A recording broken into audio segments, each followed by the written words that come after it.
I genuinely enjoyed playing Outriders even if I'm playing it solo. The looting and shooting is the very core of the game, and they do not disappoint. The game is also single player friendly as you can finish the story mode of the game in solo mode. Hello guys, here is my review of the new game Outriders as a single player game. Outriders is a cooperative role-playing third-person game developed by People Can Fly and published by Square Enix. It is a 1 to 3 player co-op RPG shooter set in a dark sci-fi universe. It has an intense gunplay with powers called anomalies in the game and with unique weaponry and gear sets. Story: From Earth to Enoch. In order to preserve humanity, the major governments of Earth combined their resources to send two massive colony ships, the Caravel and the Flores, to Enoch, a distant Earth-like planet. However, only Flores reaches Enoch's orbit after 83 years, since Caravel exploded in the middle of its construction. The first humans to set foot on Enoch are called the Outriders, a team of elite soldiers tasked with scouting the land and paving the way for the colonists. They thought that Enoch was the same as Earth, but they were wrong. They discovered that in Enoch there is a massive and deadly energy storm. They call the storm the Anomaly. The Outriders attempt to warn the ECA to abort the colonization, but the ECA leader doesn't want any of it. Hence, he ordered his security forces to kill all the Outriders in order to silence them.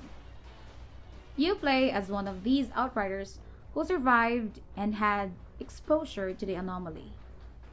You are mortally wounded, and in order to save your life, you are put back into cryostasis. You awoke 31 years later, where you woke up in the middle of a war between the ECA and the insurgents. Gameplay: Shoot, Loot, and Brood. Three main things that I like about this game are the shooting, looting, and the brooding, creating your Outrider. Shooting. As a third-person shooter, this game is pretty intense. It is a non-stop action game, especially when you reach the higher difficulties and challenges. I can find different enemies from swarming monsters to long-range snipers who are pretty much annoying because of their powerful shot that can stagger. This game discourages players from taking cover and encourages them to go out and shoot their way through by rewarding them with boosts, healing, and loots. Looting. This game is fairly generous with loots. The reason for me to keep shooting on enemies is to find good loots. And it is difficult to find a duplicate of your gear because almost every loot is different. Brooding. The reason for looting and shooting is to brood or create your own perfect Outrider. You can choose from the 4 different classes: Technomancer, Pyromancer, Trickster, and the Devastator. Each class is different from the rest, and each class has its own 3 subclasses.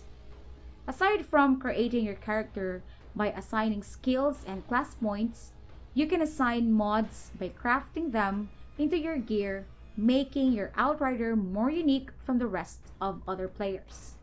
You can collect mods by looting and dismantling your gears afterwards, and you can loot more gears by shooting. In order to brood or create your Outrider, you have to do the grind of shooting and looting.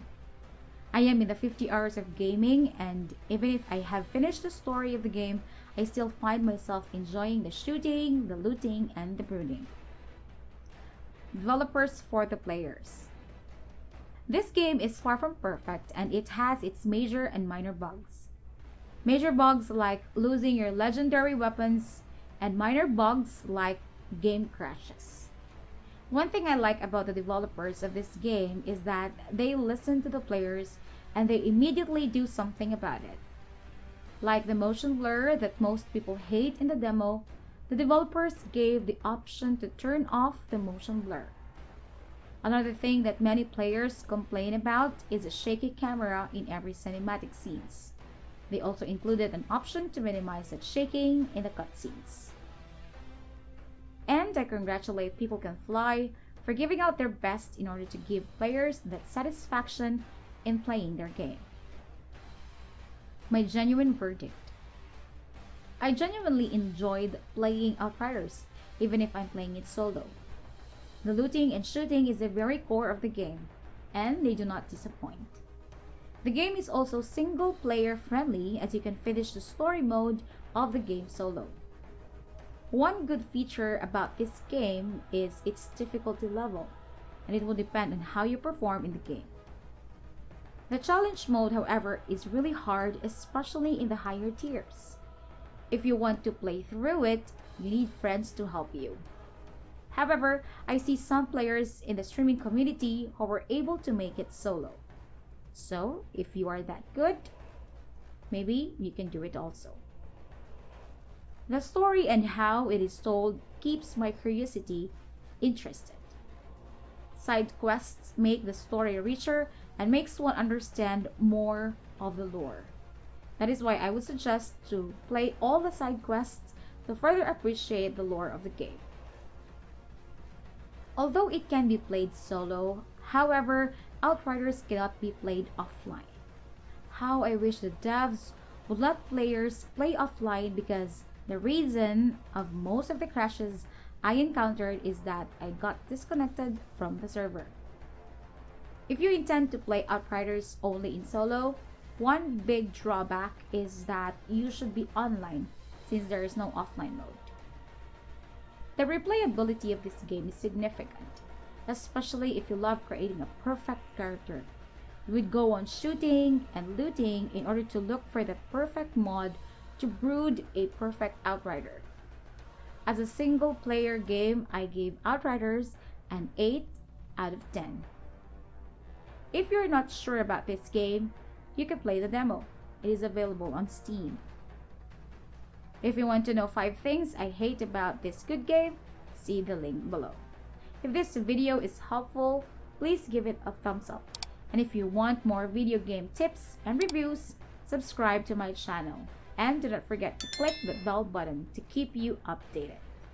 See you in the next video. Ciao!